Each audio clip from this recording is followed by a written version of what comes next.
I'm CEO of the Greater San Fernando Valley Chamber of Commerce, and we're very pleased today to bring you part one of a two-part series of the COVID-19 vaccine. So today's is going to talk about the facts, dispense any myths, address your concerns.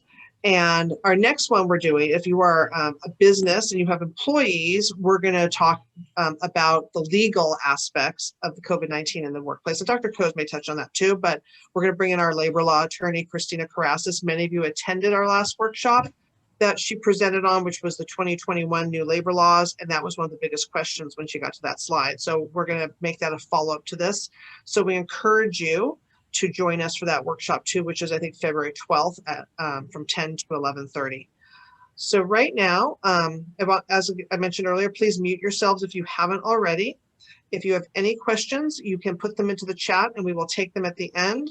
Nikki from UCLA Health has put in a link that has more information on the vaccine that you could obviously click on now and save it to your bookmark bar, or you can save the chat later. Didn't I just say it? I started the gardener with what? And he did. So with that, let me introduce our speaker today. We're very happy that we were able to partner with our chamber member, UCLA Health, to bring this webinar to all of you. Dr. Lara Kose is a general internal medicine physician who practices in Encino. She provides comprehensive care to her patients, and her clinical interests include preventative care, heart disease, and diabetes.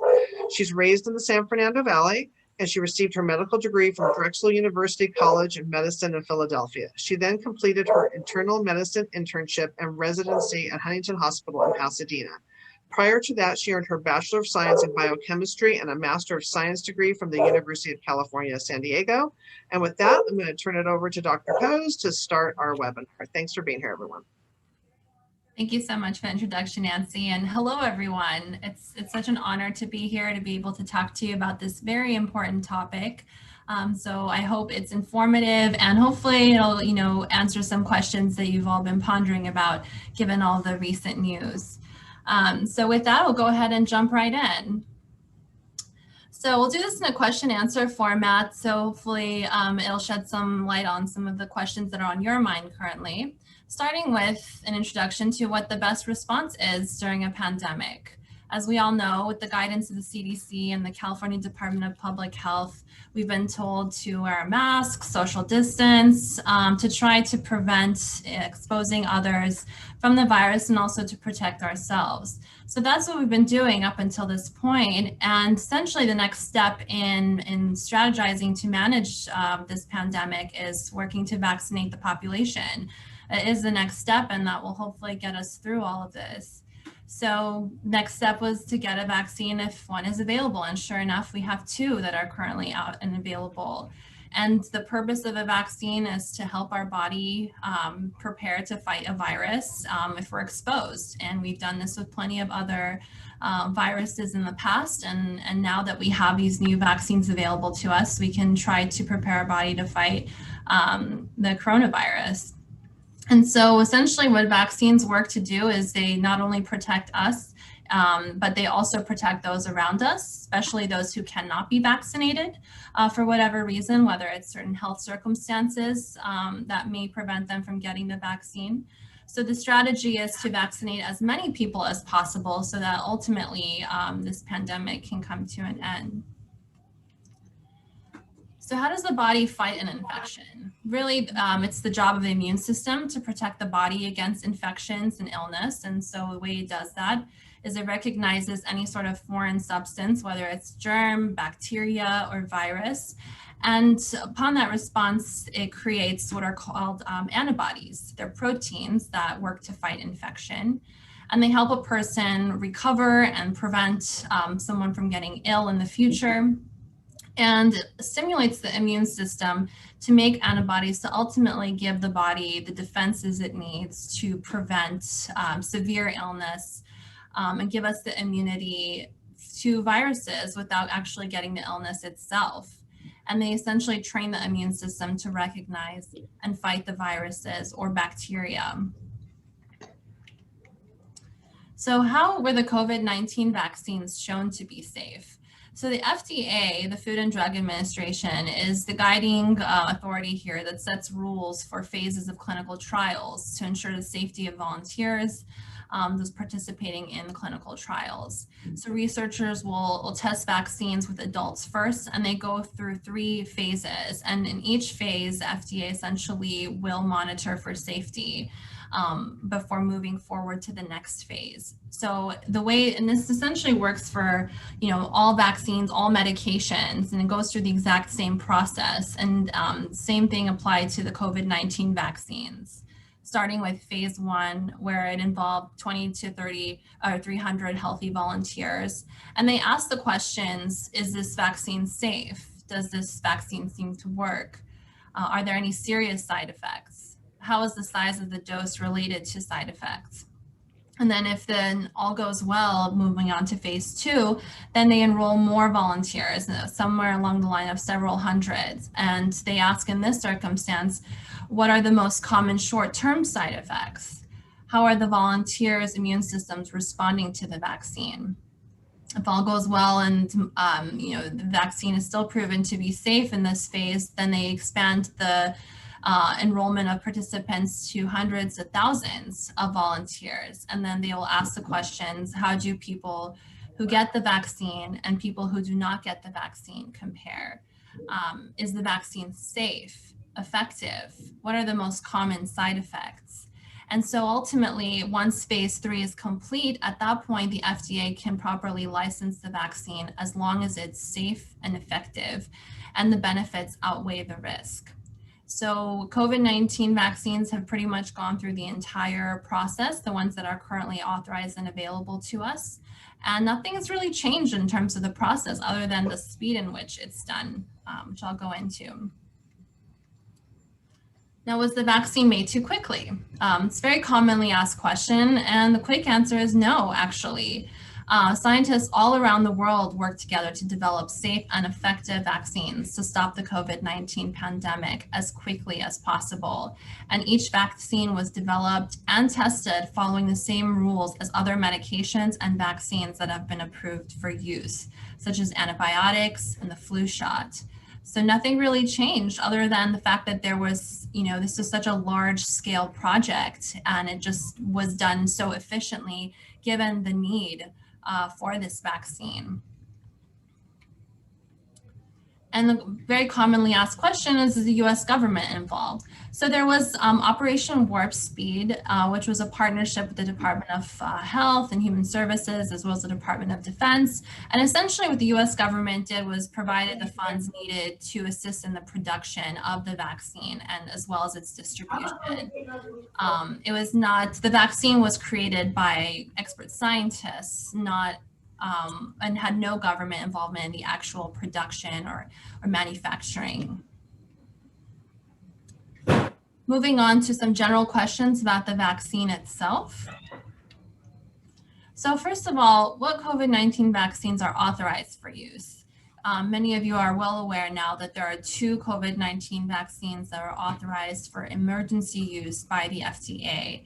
There are several other promising vaccines in various stages of clinical development, but we have emergency use authorization given by the FDA to make the vaccines and treatments available to the public under these emergency circumstances. So the 2 that are available, one manufactured by Pfizer BioNTech and the other from Moderna. And essentially the FDA authorized them back in December 2020. The first vaccines were given December 16, the Pfizer vaccine, and Moderna was given December 21st. And the age range in which the Pfizer vaccine was made available was for anyone 16 and over in the clinical trials. And for the Moderna, it was 18 and over. And that's essentially the age range for the participants that were studied.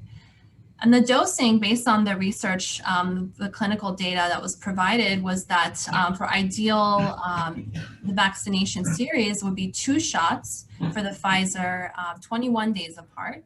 And for the Moderna, again, 2 shots, but this one would be 28 days apart. How is the vaccine administered? So both Pfizer and Moderna vaccines are given in 2 shots. So Pfizer, again, being administered 21 days apart, and the Moderna vaccine being administered 28 days apart. The vaccine is given as an injection into the muscle, so in the upper arm, and you must receive the same vaccine for both doses. And how effective is the COVID-19 vaccine? So the great news is, according to all the data collected and released by the FDA for the vaccines we have available right now, the effectiveness is at 95% for both the Moderna and Pfizer vaccines, and it's effective in preventing symptomatic illness for COVID-19 after both doses are received. So that is fantastic news. But how does the COVID-19 vaccine actually work? So SARS-CoV-2. Dr. Kose, we've lost your audio. We're losing your audio. Something happened. Can you hear me now? We can barely hear you. Let me know if do you need me to go back? Can you hear me now? Yeah, go back a couple slides. Okay, I'm so sorry. I think go back one more, go forward. You were on the one that said, we did this one. Yeah, so I'm going to move a little forward, maybe starting from here. I think the next one. This one, it was where you were at when you started losing. How do I sound now? Very faded. I'm not sure what happened with the audio. I apologize. Can you raise the volume on your computer? 1 second here, guys. Sorry. Sorry, folks. I'm trying to see if I can get it higher. How's this? That's not much different.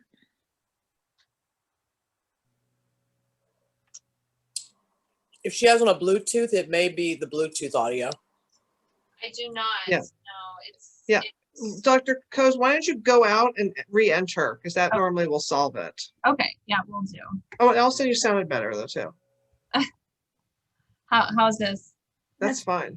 That sounds good. Okay, I'm sorry, everyone. I'm not sure what happened there. I'll go back. Let me try one more time. I apologize. Let's see here. You need to share the screen again. Okay. So I will just go back to, I think starting from here. Is that okay? Yes. Okay, great. All right. So how is the vaccine administered? So both the Pfizer and Moderna vaccines are given in 2 shots. So like I mentioned earlier, the Pfizer is given 21 days apart and the Moderna is given 28 days apart. The vaccine is given as an injection into the muscle, so into the upper arm. And you have to receive the same vaccine for both doses. So if you get the Pfizer vaccine, the second dose has to be Pfizer, and Moderna, same concept. So both have to be the same. And so then moving on to the next question of how effective is the COVID-19 vaccine?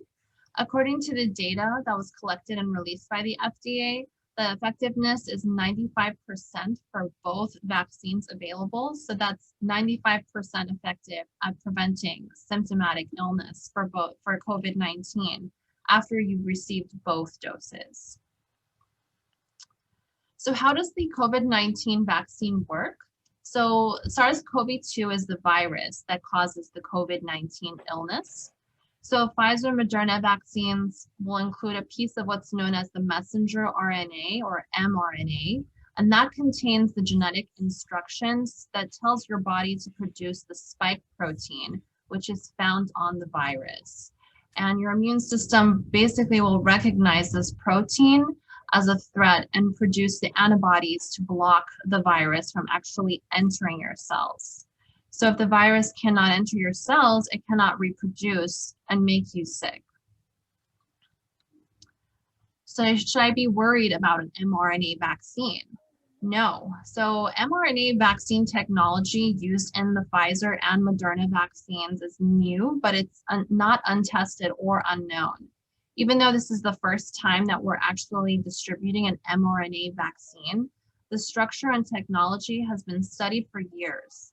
Advancements in biology and chemistry have improved mRNA vaccine safety and efficacy, and it's now thought to be less dangerous when compared to the other types of vaccines. So what is actually in the vaccine? So the ingredients for both the Pfizer and Moderna vaccine are listed on the FDA website, and they include the mRNA, messenger RNA, which is the active ingredient that will cause your immune system to react to it to produce antibodies. The lipids are essentially this fatty shell that will protect the mRNA, and it allows for proper storage so that when it's administered, it can be delivered properly to cells. And then there's the salts, sugars, and other compounds to maintain the proper pH and balance to stabilize the vaccine. So some other concerns about what the vaccine contains. First and foremost, it does not contain the actual virus that causes COVID-19. It cannot give you COVID-19, and it does not affect your DNA. The mRNA never actually enters the nucleus of the cell where DNA is actually located. And essentially, the cell will break down the mRNA and get rid of it as soon as the mRNA is done with its work, which is to produce and create the genetic makeup for the protein itself.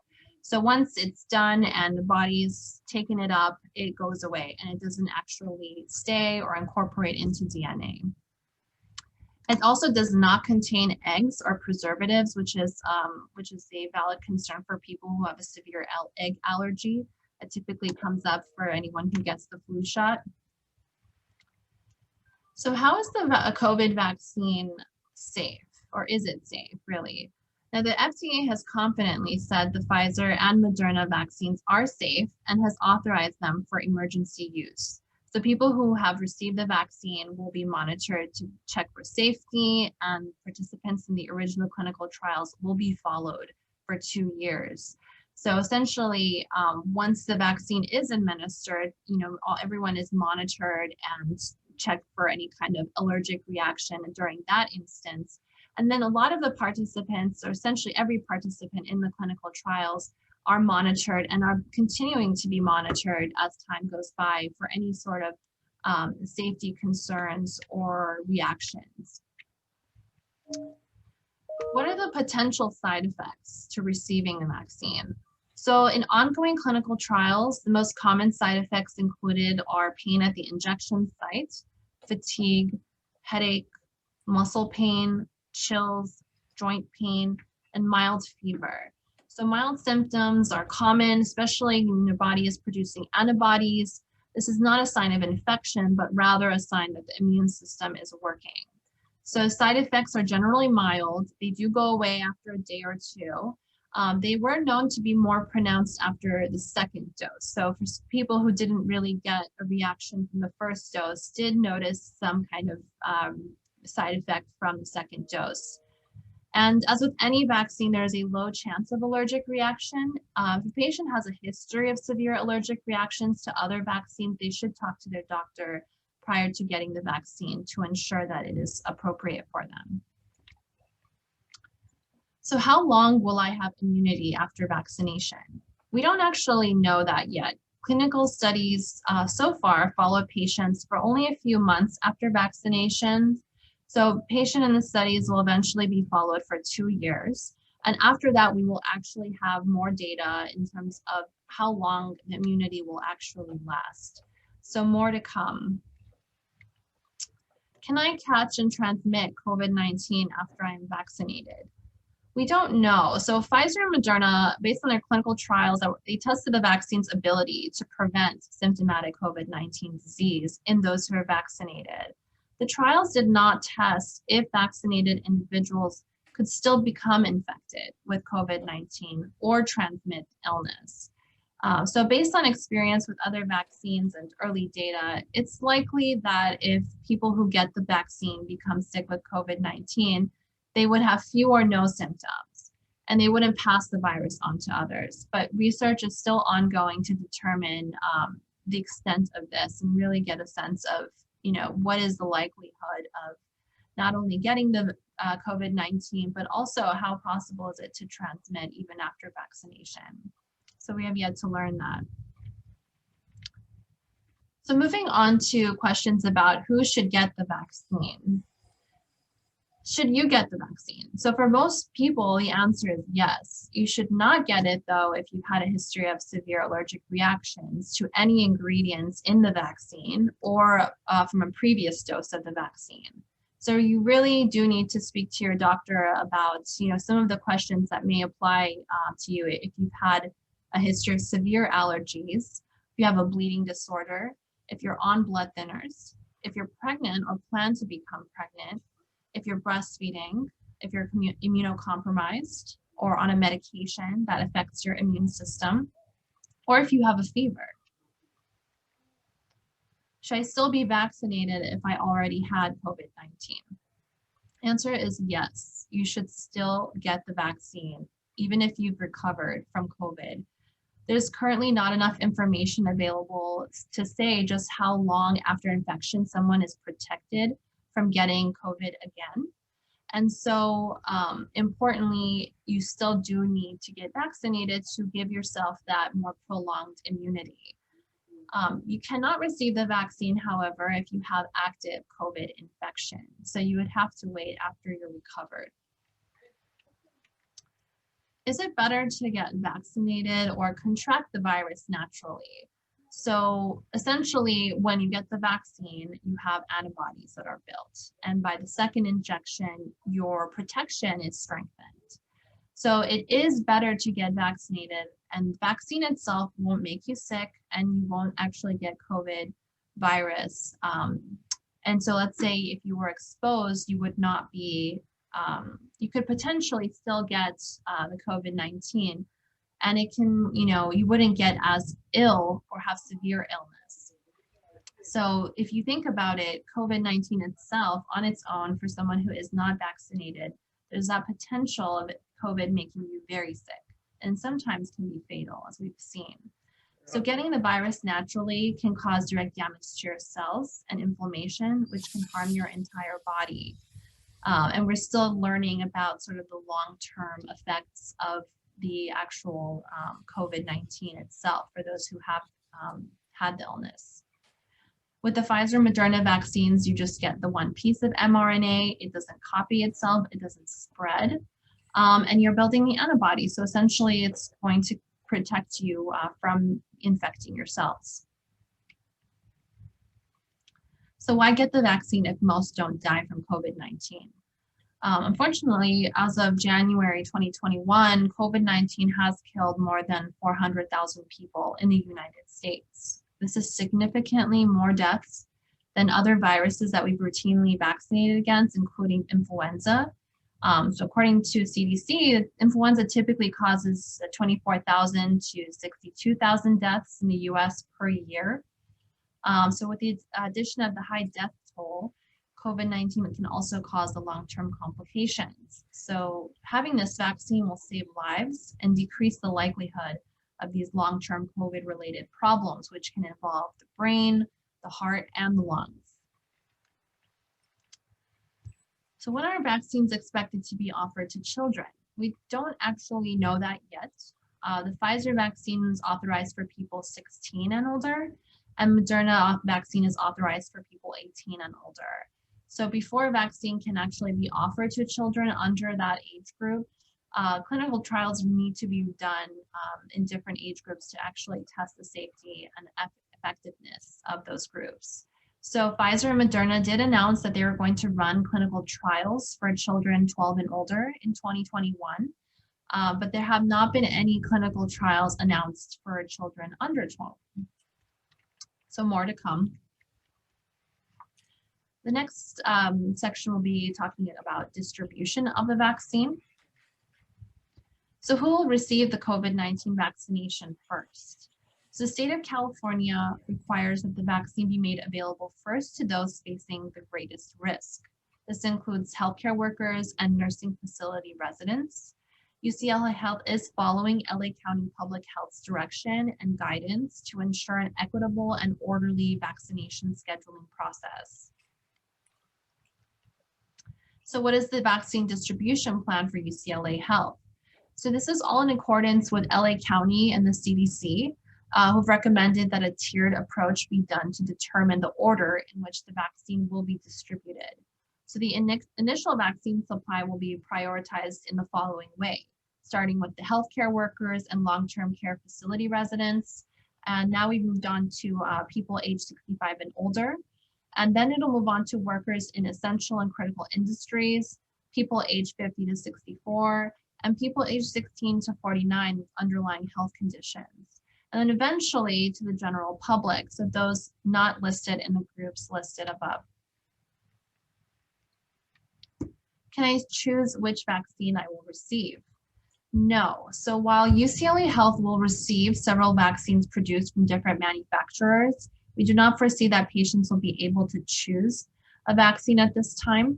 So it's important that you do receive the same vaccine for both doses, as they cannot be mixed. So if you receive the Pfizer vaccine for that first dose, you must receive the Pfizer vaccine for your second dose. And the same applies to Moderna.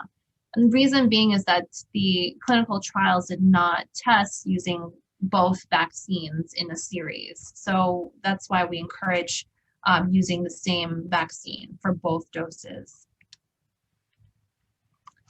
Will the COVID-19 vaccine be mandatory?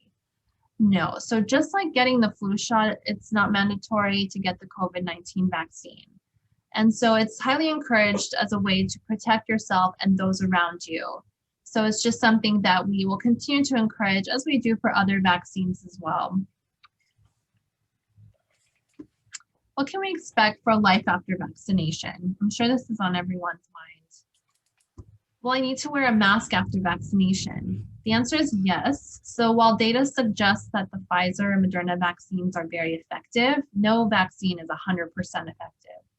We also don't know how long the immunity is supposed to last after getting the 2 required shots, as I mentioned. So for now, just until we get some more information with upcoming results from the clinical trials, we have to sort of continue as we've been doing throughout the pandemic.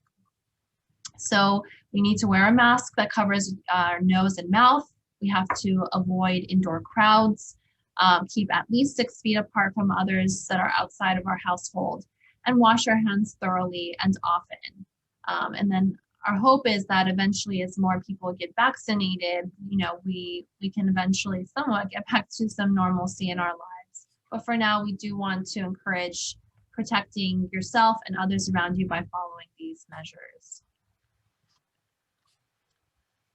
And I think there's a few other questions as well. I think we have some time that I was going to add that may or may not apply to you. But I think I think we have some time. So I'll go into some other questions that I do get in my practice that I'll shed some light on as well. And I'll leave some room for some extra questions from the audience. So a few questions I do get is, can the vaccine cause autoimmune problems?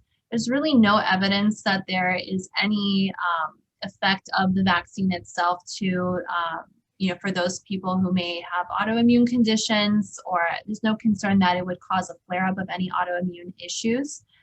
It's understandable this is a concern because of the immune system reacting to the vaccine, but it's very specific in terms of the pathway involved. The vaccine is very specific on, programming the spike protein of the virus, and the immune system is going to react to that alone and not something else. I've had questions about, can the vaccine cause infertility or sterility? And the answer is no. There's actually no evidence that the vaccine will interfere with fertility or pregnancy. Again, this vaccine is just going to express one protein of the virus that your immune system will react to, and that's pretty much it. There's really no other interactions with any other part of the body in that sense. Can I receive the vaccine if I have a weak immune system? So in most cases, yes. People with medical problems can and should receive the vaccine if they don't have a severe allergy to any of the ingredients that I mentioned. So this includes people with HIV, autoimmune disorders like lupus, and people with other medical issues in which their immune system is compromised or weak. So if there's any specific questions about that, I do advise that you speak to your doctor for more information and guidance in terms of getting the vaccine. How about those who are pregnant or planning to conceive? So yes, you can get the vaccine. However, you should do so under the guidance of your OB or primary doctor to review the risks and benefits. There's no reason to worry about getting the vaccine, as that will not affect the pregnancy. However, we do know that people who were enrolled in the clinical trials, they weren't enrolling pregnant women. So of course there's limitations in terms of the information that we have. So while the vaccine is not a concern, pregnant women are at an increased risk for serious disease if they get COVID-19 itself. So it's an important discussion to have if this applies to you. And can I get the vaccine if I'm breastfeeding? The answer is yes. So it should be offered to people who are lactating and breastfeeding. Although lactating individuals, they were not part of the vaccine clinical trials.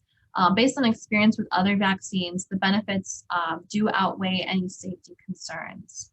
And you don't have to delay or stop breastfeeding if you receive the vaccine. And can I wait to be vaccinated?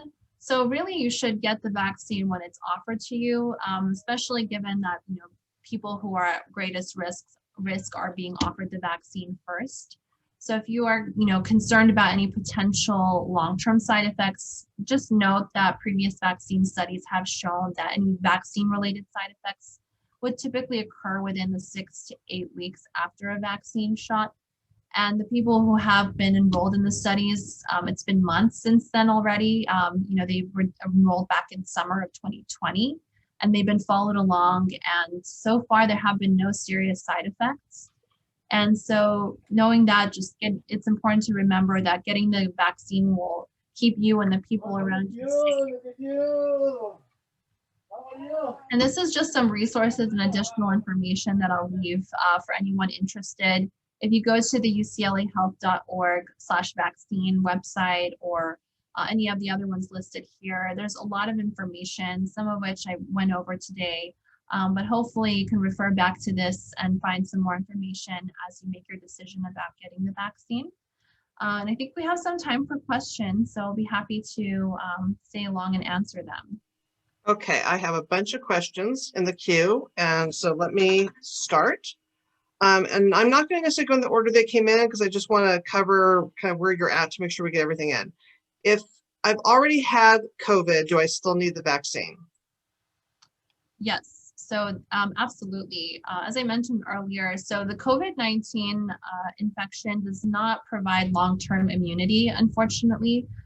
We've seen that people who have had COVID-19 have less chance of recurrent infection within the 3 months after getting the infection. And then after that, the immunity sort of decreases over time. So that's why they encourage that for anyone who had COVID-19 to get vaccinated after that 3-month period to provide more long-term protection.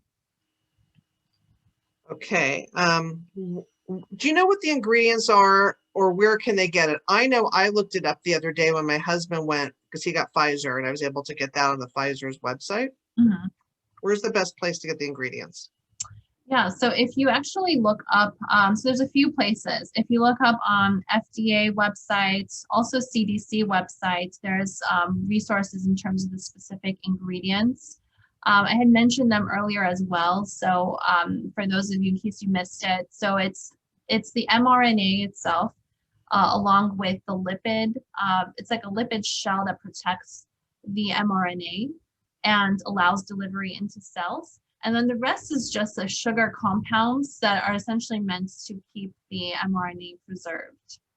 But there's a more specific list. There's actually not too many ingredients in the vaccine, but if you want to look it up, there are some resources like through the FDA website and CDC as well. They have all the information. And I know you covered it, but I just want to, I'm pretty sure you covered it. Does it matter what insurance you have to get the vaccine? That's a good question. I don't know specifically if there are issues with insurance, but for the most part, this vaccine has been made readily available to essentially everybody. I understand that there are some who may or may not have insurance, but I think the way, if you contact your provider, you just make sure that there's no issues with actually getting the vaccine because of insurance. When you go on the Mega Center because I've been booking people appointments through my turn. Mega Center, I did my husband through Carbon Health through the city. Carbon Health wants you to put in your insurance if you have it, Yeah. but everyone is entitled to get the vaccine, whether you have insurance or not. But I just want to make sure if like maybe people get moved up because they have insurance. No, not that I'm aware of. Yeah, absolutely not. I think they just want the insurance information to see if they will cover the costs. But it still should be made available to everybody who is signed up, regardless of insurance. And each of the vaccines have to be from the same company, correct? Correct. Okay. Is it true the second vaccine is a stronger dose? So the dose is actually the same for both. I think some of the thought about the second dose and the concerns is because people are getting more side effects after the second dose compared to the first. So it's essentially the same thing. It's the same vaccine, same dose. It's just that the immune system is more essentially reactive to it because this is another exposure to the vaccine. So it's like a heightened response of the immune system. So it's not necessarily an issue with the dose itself, but more so your immune system reacting. When do you think people that are like the 50-year-old range of people is going to be able to get the vaccine? So unfortunately, the timeline is not very clear. A lot of it is based on supply. And also under the direction of the Department of Public Health. So it's really a matter of, how quickly are we able to get, the 65 and over group vaccinated. And I guess when there's a sufficient number of people vaccinated, we can move forward. But I imagine a lot of that is related to just the supply of the vaccine itself. Because the sooner we get more people vaccinated, the better. And I'm sure that's everyone's goal, but unfortunately, there's an issue with supply, it seems. So someone received their first dose at a small local site, which was an urgent care center. Mm-hmm. And they're concerned about the ability to have the second dose. So they received the Pfizer dose. What is the effect of getting the second dose later than 21 days? I think I read for LA County, they said it's up to 6 weeks later now. Yeah, so right now there's, based on what we know so far, you can get it up to 6 weeks from the first dose. So while the recommendation is to make the duration of time 21 days for the Pfizer and 28 days for the Moderna, you can get up to 6 weeks if you cannot get the vaccine at that time. And then I just want to tell everyone to register on myturn.ca.gov. And Femi, maybe you can put that in the chat because it'll send you a text when there's vaccines available for your cohort. So I did it for my in-laws and for my husband, who's a healthcare worker, and I still get text messages. So I'm able to tell my friends' family and everyone that there's appointments available. So I strongly suggest that, or if you're going to a City of Los Angeles site, sign up with Carbon Health for notification because they're doing the city sites. Just my little 2 cents, as I booked about 6 appointments the other day for people. So someone's daughter got COVID, and luckily her symptoms were light, and she was home for 2 weeks. And during that time, both her 5-year-old and her husband were in the same household, or her dad. All 3 have tested negative twice now, and her daughter's returned to work. But will her daughter have long-term medical effects later on? And will the granddaughter, could she be a carrier since she was exposed? For how long, and could she get sick later on? Yeah, good questions. So as far as long-term effects, it's really hard to say. We have to take that on a case-by-case basis. So if essentially the symptoms were mild, I wouldn't anticipate any long-term effects. A lot of it is more concerning for people who were hospitalized, and we're still just learning, what could potentially be long-term effects. A lot of it more so relating to heart issues or lung issues, but it's still to be determined. So we don't have a concrete information about that. But in terms of being concerned about carriers, so if that person was tested negative for COVID and essentially is out of the 2-week range of exposure and still negative, then at that point, I would say it's not really concerning that the person would be a carrier anymore, because if they were confirmed negative already and no symptoms and low chance of, potentially having the COVID-19, then at that point, I wouldn't say I'd be a carrier. Okay, and then since it's already developed, can Moderna or Pfizer outsource to other companies to make the vaccine faster? Yes. So I'm actually hearing, I think it was in the news recently about Pfizer doing this. So it's very possible. I think some other companies may be picking up on doing that because that way they can increase the supply at a much quicker pace than what we're seeing. So I'm hopeful that's going to be done soon. I have no information to confirm, but I think it's in the works. I saw also that Moderna applied to have more doses in the vial because the vial can actually hold an additional 5 doses. Just like how Pfizer had an extra dose at the bottom, they applied to use each vial for 6 doses. So Moderna is waiting to see if they can do that because they said it'd be quicker to add extra vaccine to a vial than it is to, manufacture more vials with all the sealing, all the sanitation stuff. So that would help the supply too. Yeah, absolutely. I think so. And we're still learning different ways to sort of make this not only as efficient as possible, but also to just get as much of this current supply out in the best way possible. So I think it's still an ongoing process. Okay, can you comment on, there's a video that's circulating with numerous doctors around the world sharing that you should not take the vaccines. It has not gone through enough testing and was rushed through and was prematurely approved, authorized by the FDA, and that it may have long-term effects and health risks that we have not seen. Yeah, absolutely. I mean, unfortunately, the media is going to be full of people who give this kind of information. And, from our standpoint here, I think it's safe to say that the clinical trials really speak for themselves.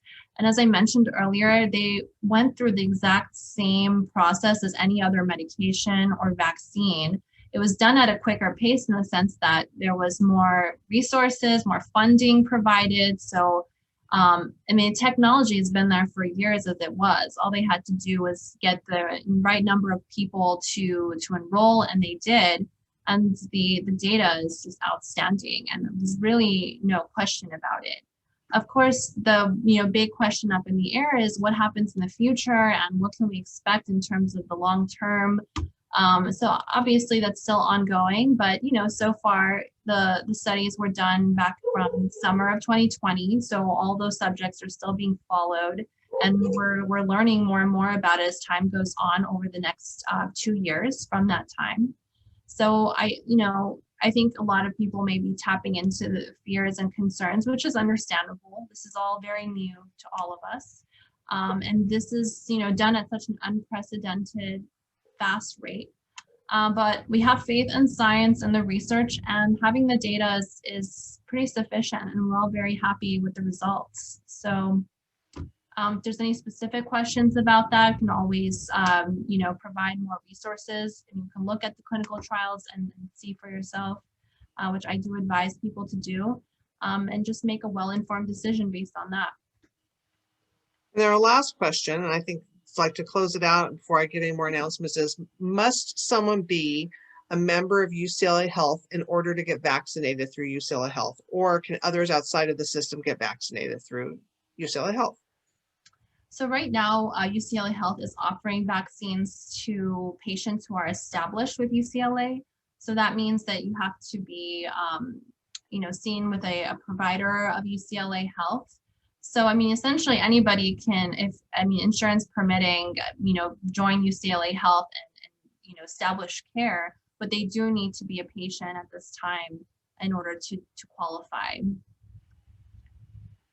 And we do not have any more questions. I do want to thank you, Dr. Kose. I think this was a great workshop.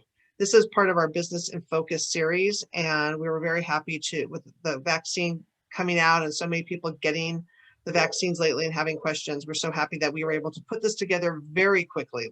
Like 10 days ago at the most, Nikki? I think we put this together to answer your questions. As I mentioned earlier, we are going to follow this up, especially if you are a business with employees, with our second part of the series, which is COVID vaccine legal and practical implications for the workplace. I have put that in the chat. Both of these workshops are part of our Business in Focus series. I encourage you to sign up for that one too if you have employees, because it will answer the other questions about employees getting vaccines and what the legal requirements are, and it will be done by one of our labor law attorneys. And I want to thank everyone for being here. And if no one else has any questions, we're going to let you go about your day. So thank you very much, Dr. Kose, and thank you, Nikki, for putting this together for us. We really appreciate it. Thank you for having us. Yes, thank you so much. Thank you all for listening in. We appreciate all the questions. And please consider us a resource. I put my email address in the chat. And if you have any further questions or you want more information, feel free to reach out to me by email. Sorry about that. I opened up the thing to stop and started talking over you. So you want to say that again, Nikki? Oh, I was just saying that please consider us a resource. I put a link in the chat to our UCLA Health COVID vaccine information page on our website. I also put my email address in the chat, so feel free to reach out to me if you have any questions.